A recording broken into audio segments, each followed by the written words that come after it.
Okay, yeah, we're good. Yeah, hey man, nice to meet you. Nice to meet you too. So, Um, I are got we Paul do? here too, but he's just on a call real fast, and Okay, he'll be okay, joining. cool. You want to wait? No, we can get started talking about whatever, and yeah, Okay. So before we get into it, I just because I kind of so you run the label.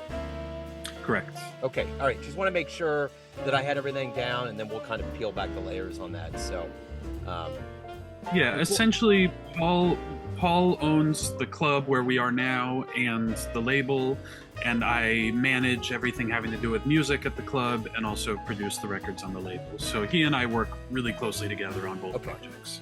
cool, perfect. That gets me up to snuff. So first and foremost, thank you for taking a minute out today. I appreciate it. Yeah, of course. Thanks for your interest. You bet. Yeah. So, having a label and having a club, especially with what we went through with COVID, had to be quite a thing. How did you survive it? And how has it changed the way that you do things now that we're kind of in this quote unquote post pandemic period? Yeah, I mean, surviving it really just had to do with Paul's determination to see it through to the other side. Um, we trusted science. We when we did reopen, we reopened in a very safe way that made our customers feel safe, and um, but essentially, it came from the determination to be able to, have a club that's still here once once the clouds lifted. Yeah. And I think that was the main thing. I think there was a lot of clubs that closed, and I'm still amazed, even in Kansas City, that things didn't go under when I thought they were going to go under. Where are you located? Literally right next to LAX airport in LA. Okay. Okay. Because there were some clubs that did go down. Baked Potato, was that there or No, the baked potato's still around. The blue okay, whale is the one that went Blue under, Whale.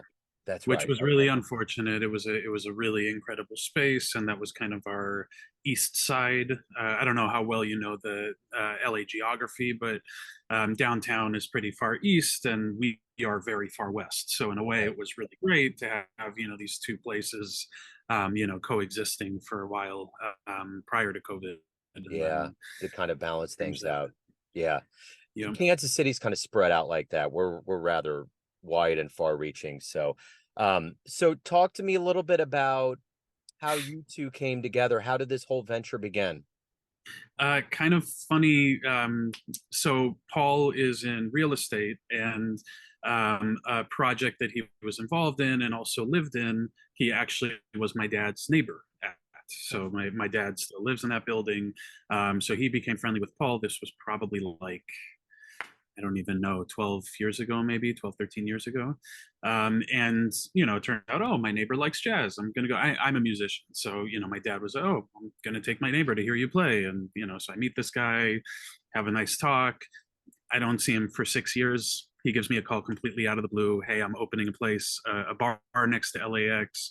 Would you help me book the music? I mean, it was literally a single call that led to this whole thing, and it Yeah. was after 6 years of not speaking. It was really really kind of crazy how it came about. So and after just one meeting 6 years prior. Yeah. Wow. So Yeah. how did your jazz journey begin? Where were you born and raised and early influences and how did it take steam? Sure. I mean, I'm from here. I'm from LA, or a suburb of LA. I grew up with my family is very just nurturing with the arts and creativity. My dad especially, and so music was really like early music was like Led Zeppelin, Jimi Hendrix, Stevie Ray Vaughan, and that eventually morphed into a little bit of fusion and eventually into more acoustic jazz. Through the likes of everybody from Ray Brown and Oscar Peterson to Wayne Shorter, and with Miles Davis in the 60s. And I was playing guitar for a long time, but eventually changed that to bass before my junior year of high school. And from there, yeah, bass, it was the instrument that spoke to me, and so my that's kind of what began the jazz journey, so to speak. What was the We'll take down a quick tour of the club. Sure. Perfect. So these photographs around actually, this is part of the story. The photographs around here were all taken by Paul, and these are what we're using as the album covers for the label. Cool. So they surround the whole perimeter of the club. I don't know if you can see that. Yeah. Um, Put it on there. Yeah. There we go.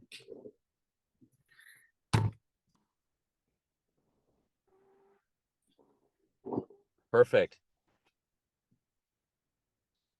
Is that checking to work for you? Not at all. You can't tell over a video, but I'm tall and Paul has got like 6 inches on me. So.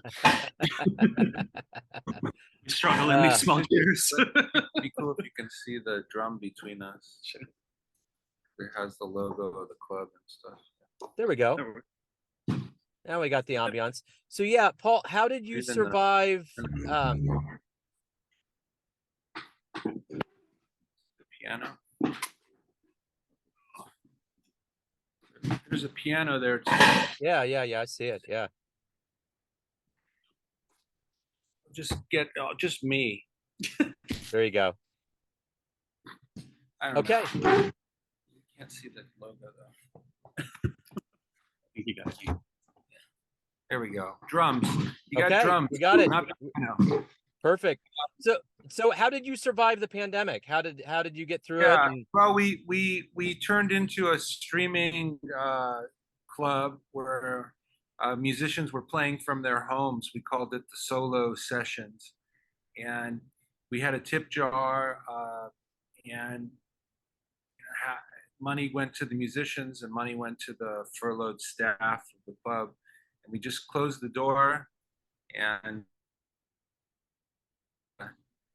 friendly landlord, so we didn't have to pay rent, but we just mothballed the place, and then we started streaming instead of from people's homes from once the vaccine was out, and we were streaming from the club and without an audience, and then when it was time to open, we just opened back up and cleaned all the dust off and got going. So yeah. that's and it's just the people that wanted to keep going. The community wants it to keep going. The musicians want it to keep going. So we managed to keep it going. And you got some heavy hitters on your label now. How does it feel like to does it almost feel like a phoenix rising? What's kind of your perception of what you went through and now? I mean, I know we're all in kind of post-traumatic, but how does it feel? Yeah, I think it feels like it's supposed to for us. I think we just from when we started, we had heavy hitters playing at the club um, on a nightly basis almost, and so it just felt like a Buddhist. I don't know if it's called the sand, piece of art that was blowing away every day, and it was just gone. And so we wanted to try and capture it for posterity, and so that's what we're doing with the label. So it feels right. Yeah, I just want to add to that I think the timing of it couldn't have been better, because while we were shut down and while we weren't producing shows here 5 nights a week, Paul and I had a lot more time to invest into kind of like thinking about how are we going to start this label? How are we going to create this? And we really built out the label, both, from a business standpoint and also from a recording standpoint, while the club was shut down and through the pandemic, so that when we reopened, we were able to reopen with this kind of added bonus of now the club is a beautiful recording studio and a place for us to really document the scene. And I guess that's a part of being a business owner is you almost have to be a chess player. You got to think about those moves ahead. Because, when all of this happened, and I know LA got hit probably one of the hardest next to New York and other places where it was just really, really bad. I'm curious, the one thing, and I ramped up a lot of interviews over the pandemic with musicians, and I remember thinking of all of the artists out there, jazz musicians are always thrown into the unknown. There's always this element from an artistic standpoint where you have to take this unexpected and make the best out of it. So I'm curious, as practitioners of bringing this jazz to the forefront through live music and records, did you learn from the jazz community, that kind of notion, that Zen notion that they have of being able to do that? Was that something that helped embolden what you were going to do when you reopened? Well, David is a member of that musician Yeah, community. right, right, So right. I'm the one that has to learn from him all the time about how to, collaborate. It's funny, I haven't really thought of this. Thank you, Joe. That gives me another way to think about our collaboration. But I, I think he's got that language, so probably. I mean, I think the we stay connected to the musicians. Part of it is definitely Paul speaking the language of providing the space for the musicians and understanding the music, and then me having that direct connection with the musicians and being on that kind of level playing field, so to speak, with the musicians, and it kind of helps us all feel more like a community rather than just us being the club and them being the musicians who play there. Yeah, You know, I don't know. I'm used to. I'm more the business guy on the team, and I'm used to practicing business in a way where the boundary between the tenant and the landlord, or the customer and the client and the provider, is somehow gets broken down, because I don't know. That's just how I've gone through my business career. Is to not really think in terms of us versus them or anything like that. It's just like we're doing something that we believe in, and we know people want to have access to it, so like let's just do it in the way that works the best for the ecosystem of the musicians and the audience and the club. And it's honestly where we're coming from. It probably sounds like hard to believe or unusual or something like that, or like I'm propaganda or something, but it's actually where we're coming. yeah, and I think that's the kind of the tenacity that goes into the jazz community. You're not talking about a bunch of artists that are doing this because they're making tons and tons of money. Sure, they need to get paid. Everybody needs to pay for their rent and get things taken care of. But the spirit of jazz is that they're going to be there no matter what. I mean, there was a lot that had to peel off and had families and had things to do. Big cities, you can't afford rent. But I think overall, what are you noticing with the strength of the jazz community? Has it been just as strong, if not stronger than it was prior to March 13th of 2020? It's gotten incredibly stronger.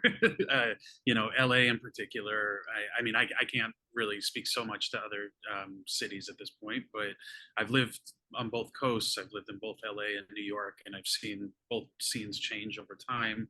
And LA has gone through so much growth just in the last, really in the last like 10 years, maybe 12 years, but even more so since COVID. I think, part of the shutdown inspired a lot of people who had been living in these kind of small, maybe less comfortable environments in New York, and being stuck in that situation without the benefit of having places to play and hear music.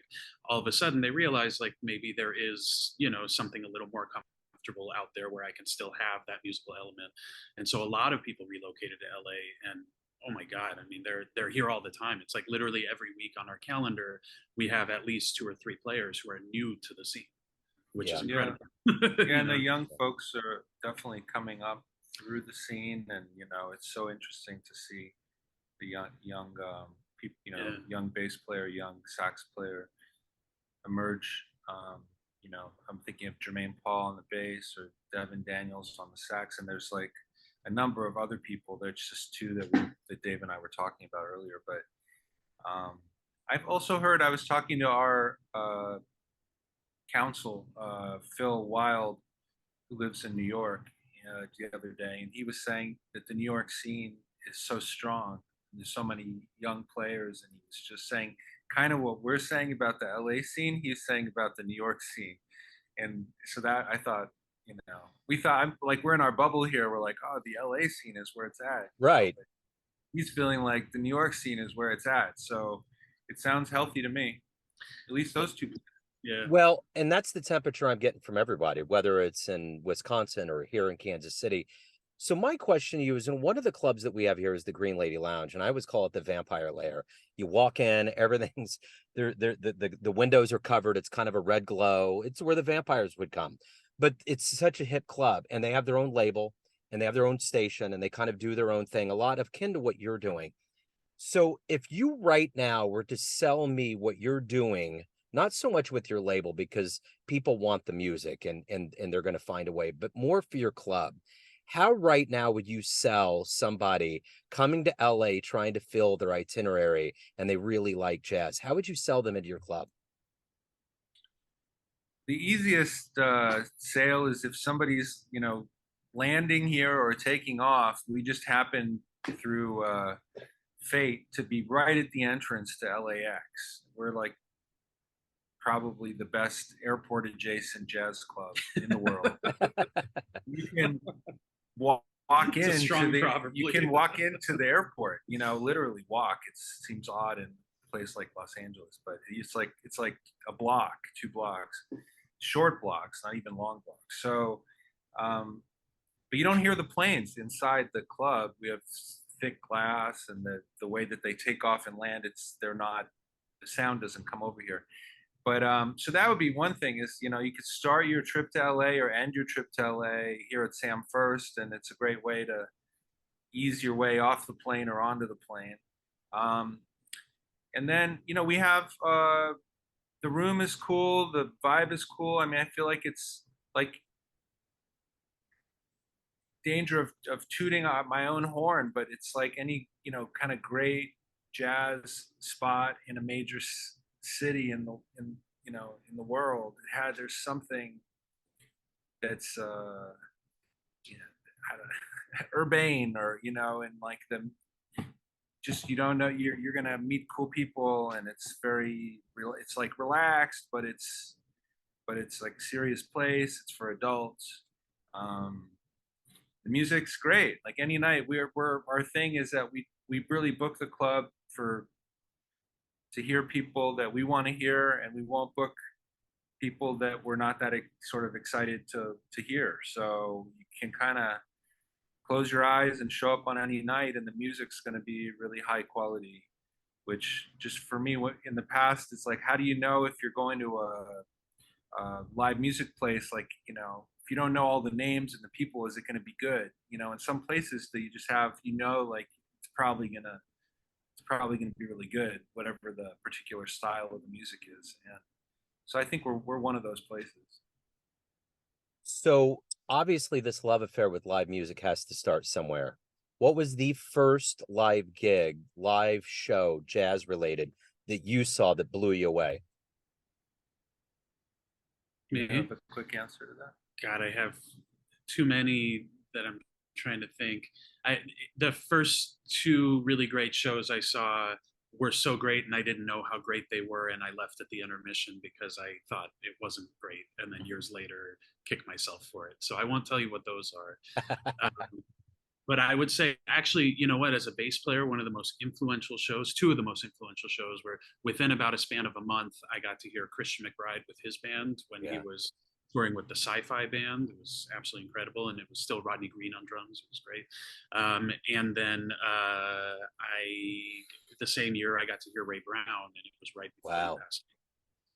It was maybe 6 months or so before he passed away. So those I would say. Oh, and also Wayne Shorter's quartet. Oh, wow. Yeah. All 3 of which were within a span of 6 months or so. Wow, that's a lot. That's a lot.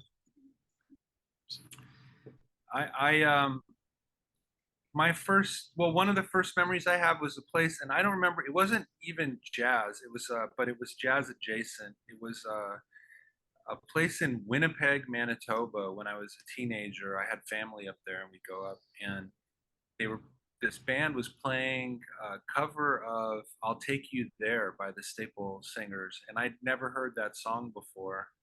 And the place was just so cool, it had like this great cinnamon coffee, and and like, just as a teenager, it was just, it seemed so cool. And then that music was so great. So that was a small place. And there was a place called the Jazz Cafe. I spent a year in London in college, and back in the 90s, and the Jazz Cafe was a jazz spot more than it is now. And I got to see like Archie Shepp and Wow. saw Tommy Flanagan, and had an interesting thing where I'm tall, and this shorter woman was behind me in the standing room, not only lower part of the jazz cafe, and she asked if she could stand in front of me. She was like this tall. I was like, yeah, sure. And then at the end of the set, it turned out it was Tommy's wife. Wow. So she thanked me, and we chatted, and then she said, you want to come over and meet the band, meet Tommy? And so we went over to their booth, and got to meet those musicians. And then so just things like that those come to mind. So it's almost not even, it wasn't about the music as much as it was, the music was amazing, so yeah, without that, it would have been nothing. But it was really a lot about just the vibe and the camaraderie, or the spirit of the place. and Rachel Eckroth is on your label, correct? Correct. So Yeah, she's and she's amazing. About, God, man, I feel like a Dali painting, the melting clocks. I can't keep up with time during the pandemic. It just eludes me. But I think it was about a year ago that I got press passes when she was with St. Vincent, and that was amazing. Like Jason Faulkner, who's native to LA. I love Faulkner. He tours with Beck, and he's just a perennial badass. But he was there. Rachel was there. St. Vincent, she's amazing. So anyway, that was wonderful. I really want to talk to her about her latest album, which leads me in to my next question. Let's get to the good business here of your club, where people can find out about getting involved, your lineup, what's going on with your label right now. Let's lay it all out. Sure. Want me to take it? Yeah, go ahead. So as far as the club goes, we're open 5 nights a week, Tuesday through Saturday, occasionally on Sundays too, but you can find out everything about our calendar at samfirstbar.com. A lot of people mistakenly think it's Sam's First, but it's actually just samfirstbar.com. And as far as the label goes, and you can sign up. There's a little box. You can put your email in there and yeah, sign up for the weekly newsletter. Yeah, okay. Tuesday morning newsletters. It just went out. Right on. So for next week's. And then and we keep quite a bit of information on there, about the shows, and the newsletter has a video that kind of shows what's coming up. And then as far as the label goes, we have 3 records, vinyls, that are out right now. One with Justin Coughlin, incredible pianist. Sure. Josh Nelson, another incredible pianist who I'm sure you know through Matt Otto. Yeah. And then also Joe LaBarbera, legendary drummer, yeah. Bill Evans, everybody. So we have 3 records out with those guys right now. And then upcoming, we have Rachel Eckroth's record coming out on October 6th. It's out right now for digital download, but the vinyl comes out October 6th. And then really cool, interesting project on November 10th. We have a group called Clam City, which is actually Jeff Babco, incredible pianist and keyboardist, with Tim LaFave on bass and Mark Juliana on drums. Wow. Going all sorts of different directions, yeah. But always staying still grounded. And this is like some really, really incredibly innovative and very live capturing moments. So we're really proud of these. Major League Jazz. Yeah, gentlemen, thank you for opening up. Thank you for taking time out today, man. Best of luck with everything. Thanks you, Joe. Thanks for what you do. You guys are the backbone of this whole thing. I will tell you that. After all of the interviews, I have a lot more respect for the tenacity that goes into keeping things open. And I honestly don't know how John Scott, who's the owner of the Green Lady here, I don't know how he did it. I don't know if it was PPP or some faith in something I don't know about. It was pretty magnanimous. This is like genuine jazz improv. Where there's a will, there's a way, for sure. So we're good. Thank you. Thank you, John. Gentlemen, cheers. Take care. Yeah, come visit us sometime. Oh man, I can't wait. Absolutely. I will be there. Yeah, shoot me an email if you're coming. Definitely let me know. I'll make sure you're taken care of. I look forward to it. Thank you, gentlemen. Bye. Bye. Take care. Bye-bye.